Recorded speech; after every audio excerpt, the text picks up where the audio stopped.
Welcome back to Meanwhile at the Museum, the podcast that takes you behind the scenes of Cincinnati Museum Center, sharing some of our favorite stories, favorite memories, and just the wacky moments you don't see on the museum floor. I'm Cody Hefner, Vice President of Marketing and Communications, and today I'm here with Rene Dean, who you may also know as... Venomous Valdez. Venomous Valdez. Why? I was a rock and roll radio DJ for 20 some odd years. Here in Cincinnati? Here in Cincinnati, yeah. I interned a little bit at 97X. I started at WAIF, where I did a live radio show for 8 years. I'd go around to the venues in town. I'd broadcast bands playing live from the venues, and then sometimes I would interview them afterwards or bring them into the studio to perform. And then after that, I went to WEBN. I was at WNKU, and then the last 7 years I was at the Project until 2021. But I started in 1999. No kidding. So you've seen a ton of bands, a ton of acts, and most of the stations rock, right? Except for WNKU. Right. Correct. I mean, hey, the North know how to rock too. I brought the rock to WNKU. But on top of that, I was also, my life before COVID, it was all music. So I would tour with bands. I was a tour manager or production manager or merge manager, depending on what type of tour I was on. And then I would also run production at Bogart's, or I did production over at Riverbend or any of the stadium concerts. And I was also operations manager of Midpoint Music Festival. No kidding. No kidding. All right, so real quick, we're going to take a quick detour, but I'm fascinated by this, so we're going to really focus on this. What's your role here at Cincinnati Museum Center? What's your title, and then what does that mean? What's your role? I'm the event manager here. So when you are a couple that wants to get married, or if you are a corporation that wants to have some sort of work day or a fun day with your employees, I'm the one that would book that for you and then execute your event for you. Fantastic. So we'll come back to that. Also, we're going to be all over the place today, but it's going to be a lot of fun. So of those bands that you've either interviewed or seen or toured with, which has been your favorite? That's a really tough question to answer because I... Name drop like your top 5. So I'm also still, to go back, I still have one account. I'm still the music director for the Western Southern Open every year. This awesome. year will be my 13th year, so I book the bands and I execute the concert series. So that's still near and dear to my heart because most people that attend this don't live here. So it's a lot of out-of-towners that come in. And the thrill for me is watching how people connect to music, and it has always been that. And there are bands that I have worked with that have that connection that I love to watch the interaction with the audience. One of my favorite things, there's an artist from England called Frank Turner, and when he would come to Bogart's, and I did some shows with him, his fans really have a connection with his heartfelt music, and I would sit out back with him so he could meet and greet on his own time, not in any official paid meet and greet like some artist does, and just to listen to how people are moved. And right now, since this is Swift and Natty, because Taylor Swift, it's that same thing. I know her bass player is from Cincinnati. He was in a band called Oval Opus for many years, and he's been with Taylor for at least 10, 12 years. Her mixing editor lives here in Cincinnati. So that energy that we're all experiencing right now is something that I just adore. Even though I'm no longer part of that, I'm still like professionally crushing on that stage performance and the production of that and the kind of energy that brings to it, because this is the way Midpoint Music Festival used to feel for me, is that energy, knowing that for 3 days you could go all over downtown and find bands that you can connect with. Just this citywide buzz around it. Citywide. So it depended on which year. We'd have 17 to 23 venues. Most of them weren't even music venues that I had to turn into. What's that like to take a venue that's not a music venue and turn it into one? Is that does that amplify the experience? Like to see a band in a place where you don't expect to see a band or you've not heard music before? It certainly is, but it's very difficult I'm sure. because you're asking a business to forego their profits for a weekend to make zero or less profits. And that was part of the demise of the setup of Midpoint because for those that don't know, it was very much like a South by Southwest music festival in Cincinnati, and it ran from 2001. After the riots is when Bill and Sean started it. And my role in the very beginning is I was broadcasting on my radio show on that Friday and Saturday nights. And then I eventually came into the production side of it. But it was just a showcase of like, come down to Cincinnati. We have a lot of talent, and you're not going to hear it on MTV. Well, actually, some bands from Cincinnati made it that far, but you know what I mean? Like, it's one of those things. We have this amazing art scene, and music is art, and it seems to be like the redheaded stepchild of the art scene in Cincinnati. So it seems like you always have to fight harder. But we're seeing the fruits of those labors pay off. Like, look how many kids are coming to Taylor Swift, and the hope is that they will go to Motor or Woodwood or the Southgate House because they're into the music. Right. Yeah, it can be an intro into that. And that's trying to introduce people and finding those entry points to open that door further for people. And if Taylor Swift is that for people, and it young kids are going to their first concert and like, oh my gosh, I love live music. What's next? What else can we do?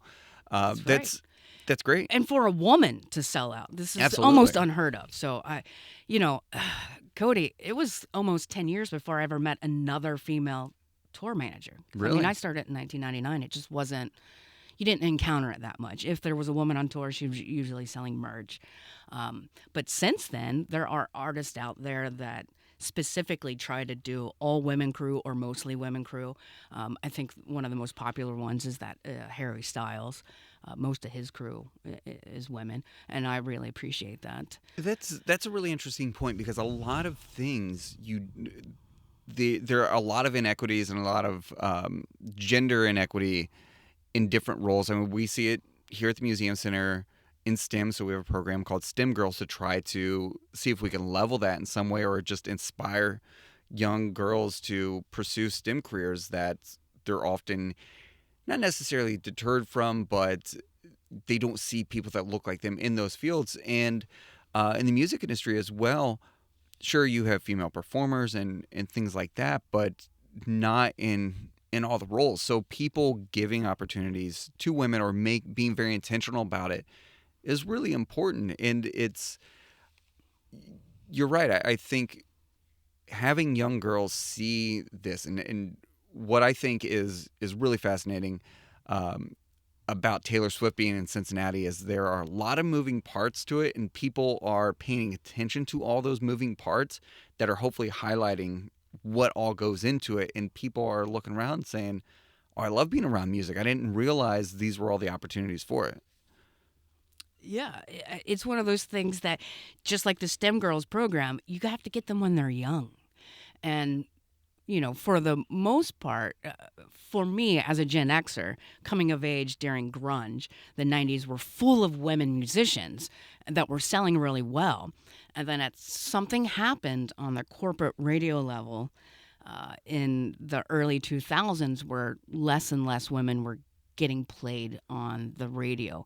It was more and more male rock driven on rock radio. So as Venomous Valdez, as you're DJing, how much control do you have over what's played? And 100%. Did you intentionally try to play more female musicians? Well, I intentionally tried to play all different kinds, not just women, but minorities and different genres. I was a very unique, privileged radio DJ where all of my shows on every station that I've been on, I'm the one that programmed the music. I'm the one that picked it out. And my approach to that is very much, I have an ear that I have two opinions, and sometimes they're the same, sometimes they're separate. What I like personally and what I like professionally, because I can listen to a song and recognize that someone else will connect to it. I might not like it, but I don't have the ego to think that only my taste could be popular music. I can listen to a song and be like, you know what? I think Cody will really like this band or connect it, and I would send it to you or play it on the radio or book them for whatever event that I'm having. Let's. Ooh, let's do a little game. So, what if you're gonna say, all right, this is Cody's playlist. Here are 5 songs I'm gonna play because I think Cody will like them. What would 5 songs that you would pick for me? I have absolutely no idea because No? I don't know you well enough to give you recommendations because I don't know what type of music you can listen to. But once I get to know you, I can also recommend what type of artists you would like or TV shows or movies. Like I'm very big into the art. So to go back to finish answering your question, Yes. since I kind of little diverted, you had asked me who I've worked with at some of my favorite shows. There was a band, it's still together, called Highly Suspect. If you haven't heard from them, they're fantastic. I have been rooting for these guys because they started out as like a cover band on the East Coast for like 10 years, playing small little venues. And then they slowly started playing original music and getting popular. I personally, if I had betting money, I'd be like, man, this has got to be the biggest rock band out there. I was hired to make a skate park into a concert venue for them in northern Kentucky some years ago. So that stands out as like one of my favorite professional shows that I put together because, again, my specialty is making a concert venue that's not a concert venue. Thanks to Midpoint. What's the wildest venue that you've turned into a concert venue? Probably the skate park. Yeah? Yeah, because mostly Midpoint was parks, parking lots, stores, or like a nightclub that plays like not Midpoint music. So those were all around it. But I think the skate park was probably my favorite because it was very unique. And the fans were just fantastic. Now, growing up in the grunge era, a skate park is a perfect venue Right. for a concert. It really right? is. It really is. But it was their idea. It wasn't mine. The singer of that band is big into skateboarding, so I met them at their concert in Kentucky, and just talking with them and their manager, they're like, "Hey, we kind of have this idea. We want to do a concert at a skate park." And, I rattle up and I'm like, well, I'm less than 2 hours away. There's a great one in northern Kentucky. Let's do it. And we did it like 2 months later. It went like that. So it was fantastic. How does that translate to working with brides and mothers of brides and corporate professionals looking for space for weddings or lunches or recognition dinners and things like that here? Well, a lot of them ask for entertainment. And most people, your average Cincinnatian, they're not going to know who's the best wedding band or who's the most entertainment, that would fit my event. That's where my expertise comes in because I know AVs, so there's somebody here at night that can run the sound for them. And B, I know so many different genres. All you have to tell me is, what do you want? Do you want 1940s music? Do you want, a circus act? Do you want a wedding band? Do you want, you just tell me the genre and I know it. I know somebody that I can recommend and place in here. My dream, even though you haven't asked my question, answer this question yet, but I'm going to do it. My dream is to have a Cincy Museum Music Festival. I need grant money for this to happen, but I think that would be my dream at this venue because we have so many great places inside this museum that could happen. I would love nothing more to have like a musical hunt, have acoustic musicians throughout the museums as you go through and enjoy it, and put one in the Riegert and one in Newsreel, and then possibly a big band out in the parking lot, and maybe one in the Rotunda. That's what I'd like to do. That's I need so money. Cool. That's so cool. Are you thinking of? I mean, Union Terminal is an iconic building. It's It an really iconic is. venue, but I mean, we are on the tour poster for the Grateful Dead from the '80s. really, Yeah, it's hanging up in my cubicle. That's so awesome. Yeah. That's awesome. But like, it's a building that's been repurposed. That's not this, not what it was.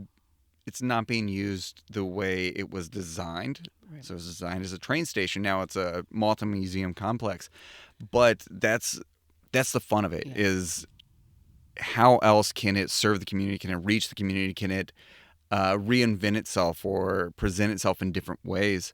So that'd be very cool It would to be do a very cool. music fest. There was a project that I worked on that didn't come into fruition, and I think I may be wrong on the band, but I think it was Mumford and Sons where they did a series of train concerts. So I was working on trying to do that or a steamboat concert Oh, going cool. down the Ohio River from Cincinnati to St. Louis and having different concerts with a traveling band. Uh, and I don't remember why that didn't happen. Probably finance fell through because that's usually what happens. But, yeah. Money rules everything, Yeah, right? money rules everything. That's crazy. So when you looked in 2021 and you're looking for a change, what leads you to this role? What leads you to Cincinnati Museum Center? I mean, when's the first time you visited Cincinnati Museum Center? Well, I grew up in Cincinnati, so like every other Cincinnatian, I came here in elementary school. Yeah. And Field trips, right? field trips, yeah. Yeah. So and it leaves a lasting impression because once you've been in this building, you don't forget it. It is a stunner of a building, and it was built the year that my grandfather was born. Finished Really? in 1933, I should say. And then my other grandfather, my personal connection to this building, he was the first troop to leave for World War II out of the train station. They volunteered before America entered the war. And so his face is front and center on that day's newspaper from the Cincinnati Enquirer, and I think 1941. That's incredible. Yeah, that's my personal connection. So I think when you're a Cincinnatian, we all have this connection to this building. So for me, the great change, a lot of us had to change after COVID. My industry wasn't going to come back anytime soon. So the governor had lifted the orders in June of that year that large events can happen again. But touring, nothing, I mean, the shortest booking time is usually 6 months. Your large bands like Taylor Swift, I'm sure that's been on the books for at least a year, year and a half, maybe even 2 years. A lot goes into that. So in June, I am not making money to pay my bills because, I'm not independently wealthy. I chose music, so we're all mostly poor. So I had to look for a job because at the time, when I wasn't on tour, I was part-time at Bogart's, which is operated by Live Nation. And they were like, we're not opening up or being able to do anything until September of that year, and that was going to be for regional acts. And my specialty was working the shows with the large acts because I took care of the performers, whatever they needed to do. Do you need to drive and go antique shopping, Social D? Yes, I used to do that all the time. Or take them shopping or, whatever their needs were outside of the concert venue, I would facilitate that. I worked at a bar in college that they had music acts, and I only had to do that once where I had to take a musician. I took Luke Bryan, and he'd I did been a meet and greet with Luke Bryan because I used to run the meet and greets for the Country Music Festival in Nashville for a couple of years. No kidding. Yeah, Wow. Luke's a nice guy. He was great. This was maybe 1 or 2 years after his first single came out on the radio, so this was probably our last chance to get him in this small college town. But he needed to go to Walmart, and he's like, can anyone drive me? How do we get there? Is our bus? I was like, I'll drive you. And he goes, really? I said, yeah. So drove him to Walmart to buy underwear, and I was like, I had the company card. I was like, we'll pay for it. He's like, you're gonna pay for my underwear? I was like, sure, why not? I don't know. I'm a young kid. Sure, like this is what we do. He was very nice, and then I had a story to tell that I helped Luke Bryan buy underwear. I've bought a lot of underwear and socks for big names over the years because when you're on tour, you don't really. Laundry is fleeting. Yeah. And so a lot of them, there's a couple artists that I worked with that would actually mail their laundry home to their wives. Really? And so they would buy underwear and socks constantly because they would just ship home their regular clothes because they didn't want to trust a local laundromat or whatever the reasoning was. But that's actually a very popular item and undershirts. I bet the Red Hot Chili Peppers had to buy a lot of socks too. I'm sure I bet they had to buy a lot bought of socks at all their That was all stops. their costumes for the through the 90s, which I did get to attend one of those. Did you really? Yes, I did. Yes, I did. Is the persona different for musicians? Like, everyone has a stage persona, where they're really energized, they're really amped up. Do they come off stage and there's just this very chill, relaxed? Like, have you, like, would you say, kind of as a blanket statement, that there is a stage persona and then there's an off-stage persona with people? For some, yes, and I think probably a heavy percentage are like that, but there are some that are exactly the way. Dave Grohl is exactly the way you think he is, the way he comes across in interviews. That's him in real life. I toured with Justin Timberlake as well, and he's another one that is very down to earth. He's a funny guy. You see that in his interviews, and he is that. And then there are other ones who are nothing like their persona. There has to be. I'm sure Looking there's. at you, Jared Leto. Yes, I called him out. We're roasting people now. We are. My name's Venomous Valdez. I can take it. Oh yes.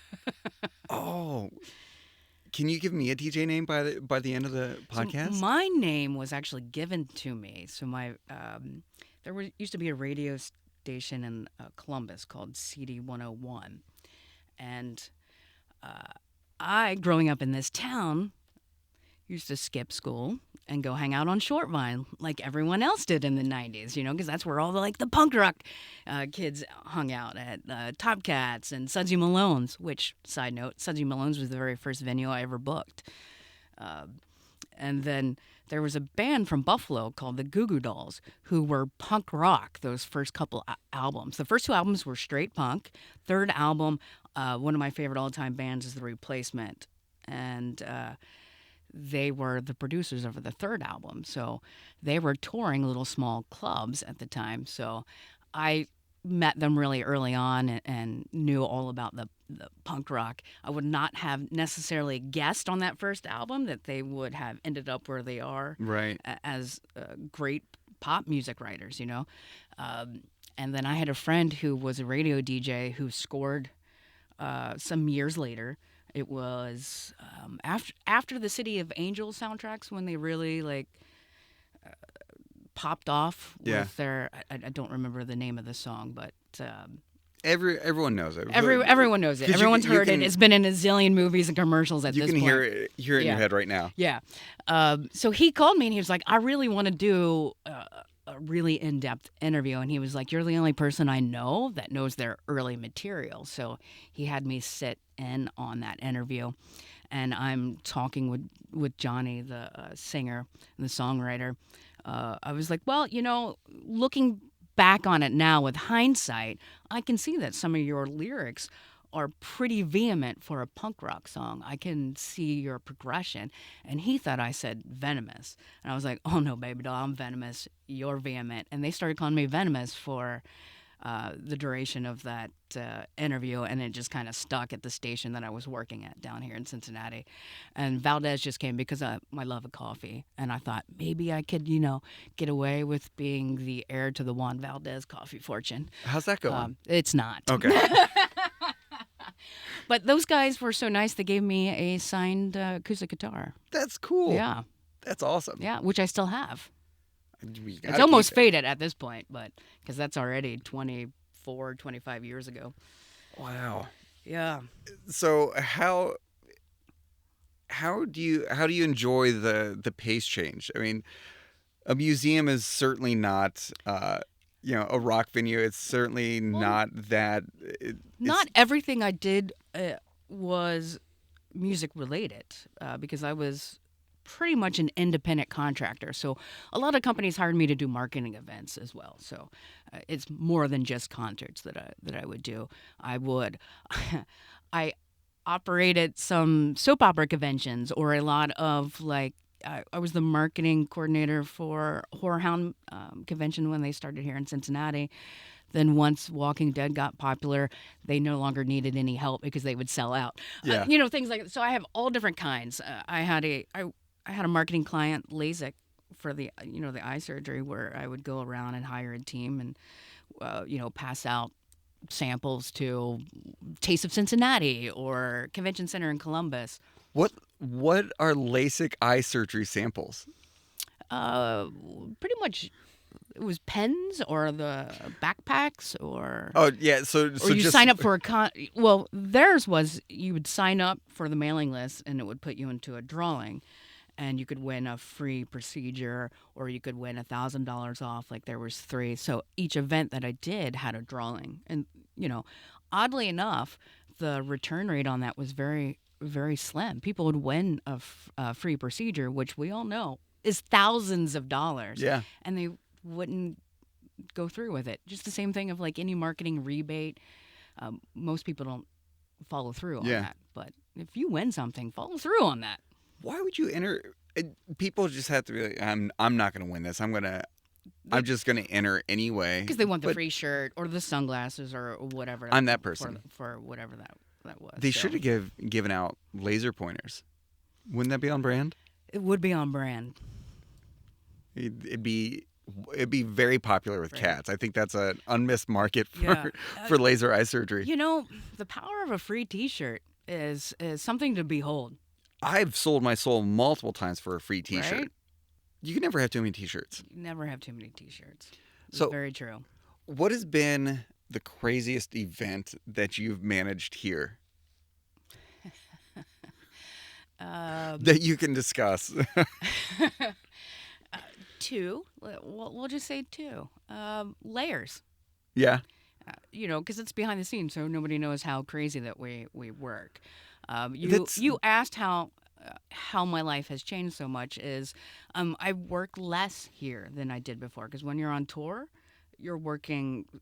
If your eyes are open, you're working. So I don't have to work so much here. I'm sleeping in my bed every night. So in some ways, it feels like retirement for me because I'm not working myself to death. I'm also not constantly having to bid on the next tour or the next marketing job or the next, like, for example, P&G would give me marketing dollars to throw on a concert series for them on Fountain Square.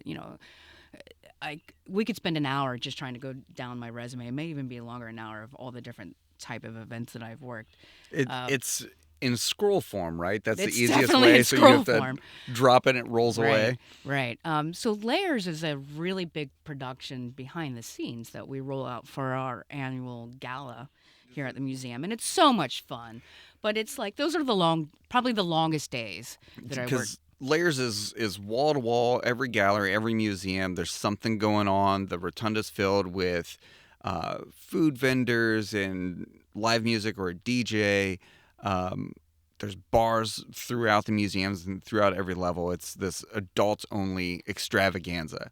So it's not just saying the building's fully open, walk around after hours and explore. It's fully open and then fully activated, but you're managing multiple outside vendors because a lot of the food vendors a majority of them are external. So you're managing all of that. You're managing all those spaces, and you're putting food in places that there are normally not.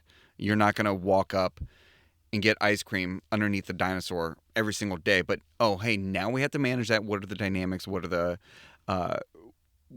logistics you need to work through to make that happen? So it's not just figuring that out for the rotunda. It's for every space. Yes, and then we also have like furniture throughout that doesn't live here that's rentable for the event. So there's a lot that goes into it. Rentable couches is such a wild thing to me. But how often do you get to drink wine with the dinosaurs? I mean, that's fantastic. If I wasn't working it behind the scenes, I would buy a ticket and attend it. It's a really fun time. And then on the private event side, I really enjoy Indian weddings. They're a huge production. Culturally in India, if they've ever met you, you're invited to their wedding. So Indian weddings are like 500, 800, 1,000 people that show up because they want everyone to come into the wedding. And then they have these, each like person that's part of the wedding party has a traditional dance. So there's like a traditional entrance dance for the wedding party, exit dance. So there's a lot of energy that goes into it. So those are fun because they're not our normal American weddings, that are 100, 200 people. They're a lot more, they're just different. And it's fun. That's got to be, it has to look amazing and just sound amazing in this space. And to utilize that in the rotunda and to use the museum as a backdrop for that, but the colors of that has to be incredible, right? Well, this is stunning of a building. So one thing that I hear most for couples that are potentially looking to get married here or have their reception here is that this building endures. If you get married at the strip club, I'm sorry. Do a lot of marriage, how many people do you know who've gotten married at a strip club? I actually do know. Venomous Valdez is wild. Great. I meant the strip mall, the event center at the strip mall. That's going to be gone in 10 years. So this building endures. We are right now the current caretakers. So I think a lot of these couples like the ideal, if they choose to have children in the future, that they can bring them back and say, this is where your parents got married. Because 10 years, that strip mall event center is not going to be there. And in a lot of times, not even that church anymore. Yeah, you're right. And a church is, a lot of people get married in churches. And a lot of people have memories of churches or, so it may be meaningful for them. Or this is where my grandparents are or something like that. But Union Terminal has so many memories for people. Maybe they came here together in second grade on a field trip, and then they grew up and they ended up marrying each other. And they have the entire legacy together. We hear a lot of, because we do proms here as well. Yeah. So we hear a lot of, I had my prom here, so I want to have my wedding here. A lot of things like that. That's what's really amazing about this place is the lifetime touch points and kind of stepping stones that you grew up coming here on field trips, and then now you work here. You visit the museum as an adult. Now you work here. You have kids who grew up visiting the Children's Museum. Now they're bringing their kids to the Children's Museum, and grandparents have watched, both grow up in the Children's Museum. You go on a first date here, and now you're getting married here. It is a really incredible place that's just so rich in memory. And for couples looking for a place to get married, we get a lot of proposals here as well. And we'll do, a lot of them will propose outside by the fountain because it's just beautiful. But then we'll get people who want to do a private rental to propose. So we'll set them up like in the president's office, which if you've never seen, is just a gorgeous Art Deco, like Mad Men type of esque area. We would set up like a private dinner, very romantic, so you can be alone in a beautiful space and do your proposal. So we get a lot of that as well. It's we had someone propose in the Omnimax Theater once. Interesting choice. That was very cool because that meant something to them. But to your point, this place endures. It's going to be here, so it is. You can come back and visit and say, this is where we got engaged. This is where we proposed. I proposed to my wife in the rotunda. Did you really? I did. I did. This is where we met. This is where Were you already working here? Yes. So, but it's a special place, and it really is a special place. And I know that in 50 years I can come and I can stand in the rotunda and say this is where it happened because it's a National Historic Landmark. It really it's is. Going to endure. It has this draw and this power in the city that theoretically and hopefully ensures that it will continue to be protected. Right. And then on the other end of it, because we're talking a lot about weddings, but we do a lot of corporate events because if you want to have a employee appreciation day to go out and have fun, this is a great place to have it. If you're having an awards dinner for your employees or or a holiday party. We usually have so many holiday parties that we book up super fast because, again, why wouldn't you want to have cocktails with dinosaurs and have your employees go through the museums and play all the games? Like, it is a great corporate outing. And it's not just for local companies or local employees who are familiar with the place, but you have a lot of people who move for work, and so they may be new to Cincinnati. That's their first time in here, or there are companies that are pulling in employees from across the country to have an Yeah, a lot event of here. regional conferences will Which happen here as well, or national conferences. imagine a company, being a leader at a company, and you have people from out of town walking into this building, being like, "Boom, this is our city." Like this is where we can bring you, that they can, pound their chest about a little bit because it's a pretty fantastic place. I mean, there are a lot of great event venues, but you can kind of make an event venue out of any place, but no place Right. like this. Well, we have very few counterparts Even strip clubs. in this town because after you have an event over 400, there's not that many other places that you could hold an event. And then once you get over 500, it's like us, the convention center, I think the ballroom at the music hall, and the sports stadiums. Those are your choices. And So, you know, and I think one of the connections between managing tours and managing events is the request. Hey, we really want this, and because so for me, it's the same. Like every event starts off as chaos. There's, there's a zillion working parts, right.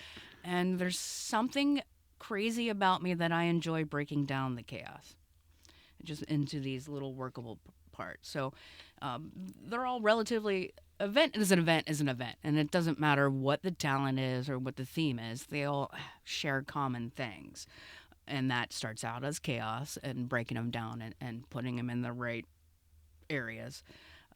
Some has music, some don't. They're all the same. It's all going to be someone's enjoyment for whatever the theme of that event is. It's the same as going to a music concert. Uh, People are always going to remember that I went to Cody's wedding at Union Terminal, or this was my favorite holiday party when I worked at TQL, or whatever. Like, we stick out in people's memories, and you just don't have that for the convention center. You're just not like, oh yeah, we had a regional conference, but I can't remember exactly where, or it wasn't, not to dodge dog on the convention center, because they do have our murals. They do have our murals, and they can do a lot of They things can that do a lot we of things can't that we do cannot here. do. That's correct. But That's correct. And a lot of events work there that don't work here.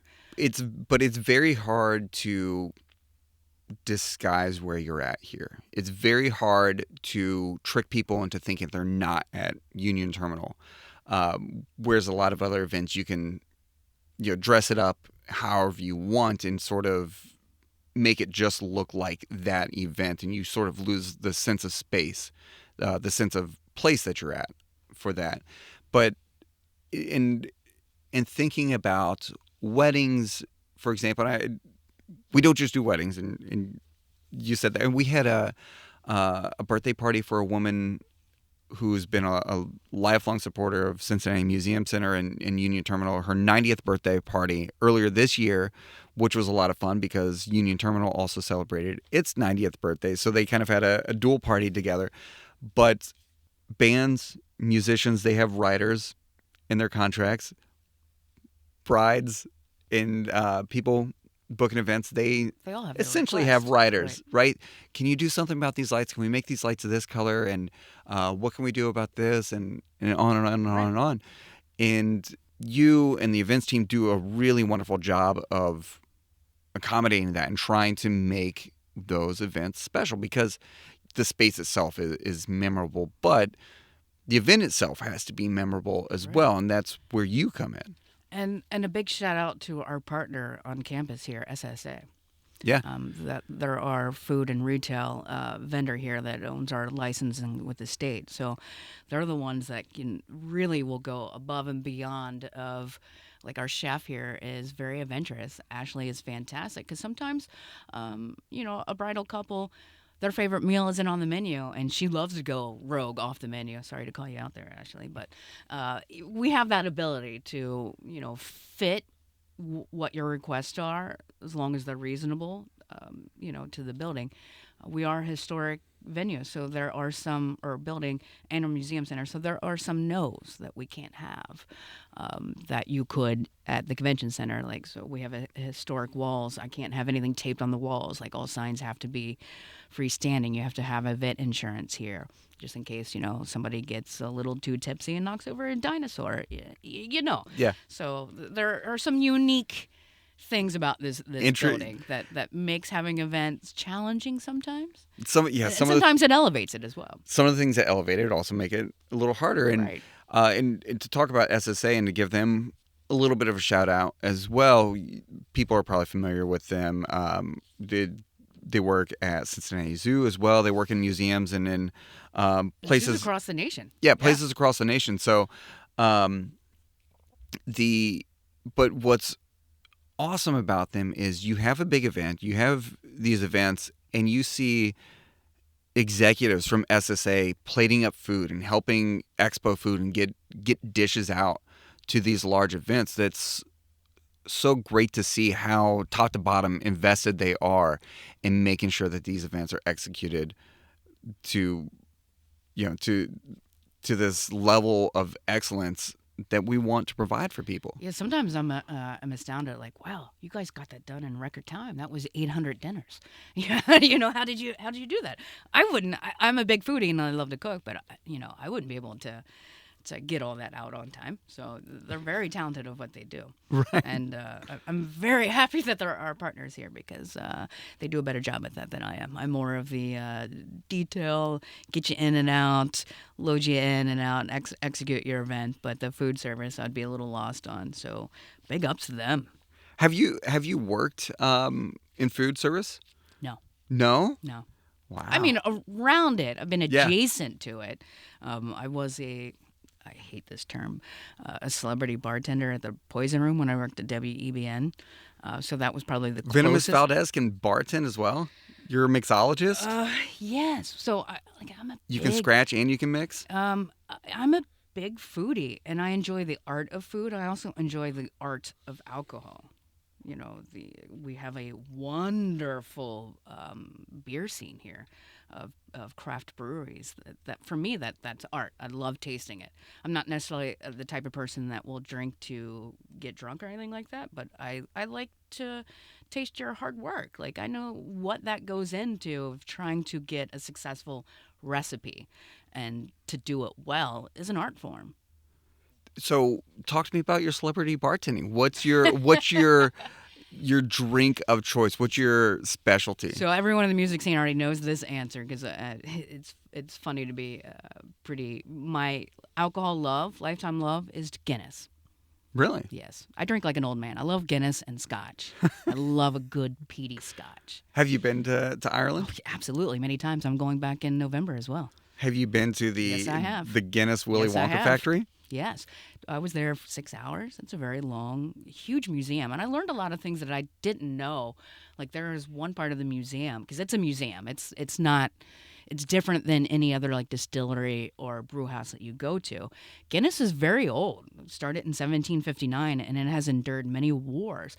Like, we don't think about World War II. Ireland was sustained from the war. They were very much like Switzerland. They did not fight in World War II. But the Nazis didn't distinguish them to be any different from England. And Nazis bombed cargo ships, and it didn't matter what it was. And they took out a lot of Guinness ships during World War II.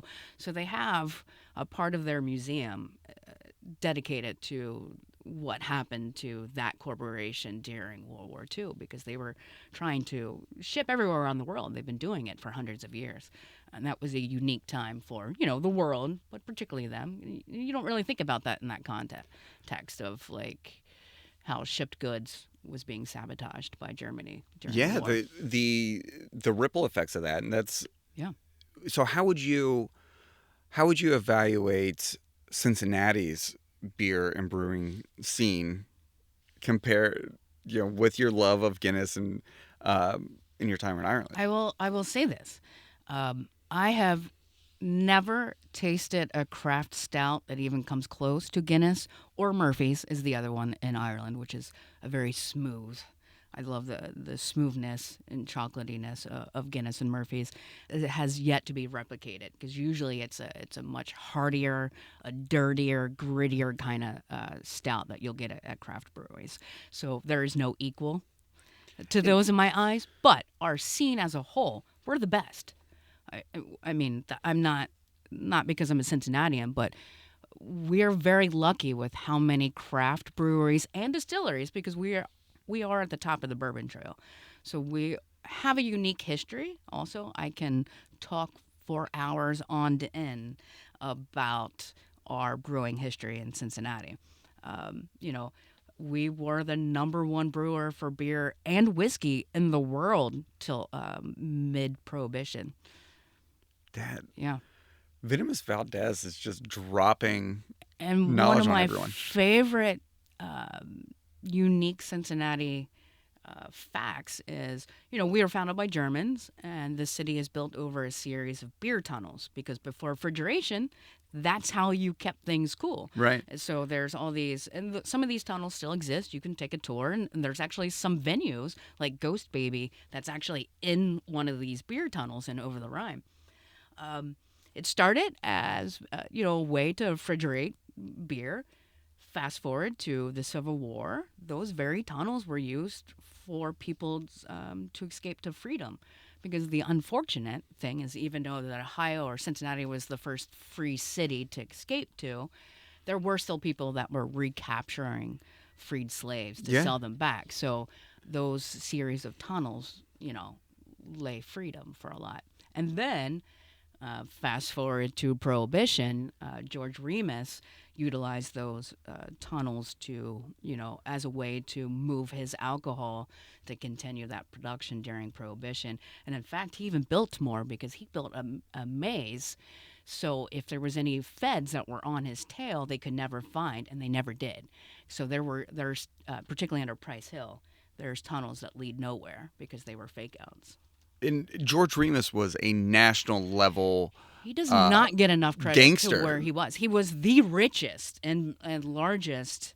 He would object to the term gangster because he never considered his operation to be a mob family, but they were 100% a mob family. Yeah. So you have a love of history. I love a history, and that was that was a big part of why I responded to the job listing because in June of 2020, I wasn't looking to have any income coming in for at least 6 months. Not being independent wealthy, I was forced to, find a job. And I saw a listing that we were hiring here for an event manager that had AV experience. And I was like, that's me. I love this city so much. I love the history and can talk about it till I'm blue in the face. So I was pretty much hired instantly. The job description was written for you. It was written for specifically. me. Yeah. And I love it here. And people ask me all the time, like, do you miss it? And I miss some things about touring, but I'm really enjoying actually taking vacation and travel than having to do it for a living. Do you get to enjoy music more now that you're not as... Did music sort of become work for you and take some of that joy out of it? It takes the joy out of it. I can't be it's hard for me to be a regular concert goer because when I go see a show, I'm too busy. What's happening at the soundboard? What's happening on the side of the stage? That's me as being a tour manager of constantly observing. So I'm taking out a little bit of the experience. But there are, at this point, there's not many that I haven't seen that I want to see. And I'll give you an example. My latest concert is Jason Isbell. I've known him for 20 some odd years because he was in the Drive-By Truckers, who toured with a local band, Heartless Bastards, at the time that I met them years and years ago. He doesn't like to... He could easily play larger venues, but he does not want to play anything larger than a 2,000-seater because he doesn't want to lose that intimacy with the crowd. And that was my last show that I went to down at the Brady. And so that one was pretty unique for me because, like, I have that personal connection with the artists on stage. And just like watching everything, it's hard for me to like not be a tour manager at a concert. So I just don't experience it the way that I used to, say, 30 years ago. You still can't turn I can't turn it that off. switch off. And I don't see that ever not happening. I'm not even going to the Taylor Swift concert, and I'm like all about the stage production because she's the second artist to use this wristband technology. Yes, I've heard Coldplay that. being the first. So all these kids that are coming into the concert are going to get this wristband, and it's going to light up with lighting cues during the concert. It's effectively making them part of the audience, and that's one thing that I hear. I have friends that are big Swifties that has experienced her shows before, and they all say, "I feel included. She makes me feel like this is an intimate performance," which is a huge, mad respect because you lose that intimacy in large shows. So, I respect her for being able to keep that at a football stadium. That is something that's reserved for old white men that's playing music for generations. That's like the Rolling Stones and Paul McCartney that can sell football stadiums. It's usually not someone who's just barely in her 30s. To put it in perspective. And she has a multi-generational following. I mean, all stripes, we've seen running around this town for that concert, which is a huge deal. By the time this comes out, everyone will be in the dust of it. But this is a huge moment for the city. Everyone, it's been like wall to wall. And I'm thrilled because it's showcasing Cincinnati's hard work for decades to build the banks as an entertainment destination, because we're all old enough to remember it the time before when nothing was there. We didn't have anything to offer. There was no reason for large concerts to even come here. And I'm so proud of our city leaders to make these decisions, and it has handed over from one administration to the next administration to keep that, to build this awesome city that we are. We're very underrated. Like, I've done nothing but, praise my city everywhere I've ever been. Because when you're on tour, the locals are always like, "Well, where are you from? Where are you from?" And a lot of times, most people have never even heard of us. Now it's changing. I went to Australia in February, and because the Cincinnati Bengals actually went to the Super Bowl, people knew who we were. And that was literally, I think, the first time outside of this country that somebody knew Cincinnati, Ohio. They usually will know Kentucky because bourbon. Really? But Ohio is just lost on them. Yeah. Interesting. Yeah. Interesting. So I think we're getting close on time. So I have one request, but one last question. If you could trade roles for a week with anyone in the museum, who would you trade roles with? You. Me? Well, because there's only a few other things that I could do in this museum. Marketing. I have a very long history of marketing. It was a big part of my job. And I feel a wild sense of job insecurity right now. I'm coming for you, Cody. It's not too hard. And then I could do any of the AV jobs as well throughout the museum and Onimax. Mitch, watch your back too. Coming for you, Mitch. Right. All right, so my walkaway request is, can you curate a 10-song playlist for Cincinnati Museum Center that we'll link to this episode? Of all Cincinnati music? Just Venomous Valdez, curate a playlist for our listeners. Music that you think they should hear, that you think is iconic to Cincinnati, or that you like. Give us your love list of a playlist. I could. I'm probably not going to name 10 right off the top of my head. No. But we'll start with some of the bands that did very well and became very famous. I knew the kids in Walk the Moon since they were teenagers in high school.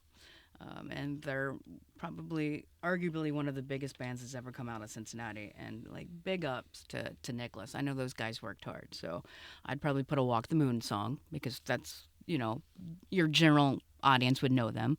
Another band that got really big out of Cincinnati in the 90s. They were the first band that was not from Seattle that was signed to Nirvana's label, which was the Afghan Wigs, who I've toured with. I would put them in there. They are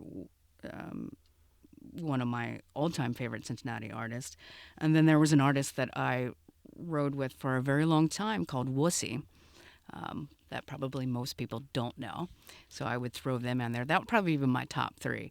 And the rest I would have to give some thought to, because I would want to think about other genres and whatnot. But there's a wealth of talent in this town. And like the city of Cincinnati, the music scene is underrated. All right, we're gonna follow up with you, and we're gonna get a playlist. We'll link it in the show notes so that people can hear Venomous Valdez for themselves. And I'm very curious to know if anyone remembers you from the radio. So if you remember Venomous Valdez, message us, let us know, because this has been incredible. I think that's what I might call you from now on. That's how I'm going to address you in emails. That's how I'm going to introduce you to people. Well, we've let the cat out of the bag, for very few people know my real name. Oh, no. Yeah, so they either call me V for short or VV. We pulled the mask off of You Batman. have pulled the mask off Batman. Wow. This is special. Yeah. Rene, thank you so much. I really appreciate it. Had so much fun talking with you. Yeah. And can't Thank wait you to for talk with having you me. again. Of course. Yeah, we'll do it again. Thank you for listening to Meanwhile at the Museum. Remember, if you liked what you heard, please rate and subscribe, but more importantly, come see for yourself. Visit cincymuseum.org to see the latest reasons to visit. If you have any questions, comments, or just want to tell us how much you love the show, send us an email at meanwhile@cincymuseum.org. Thanks for listening.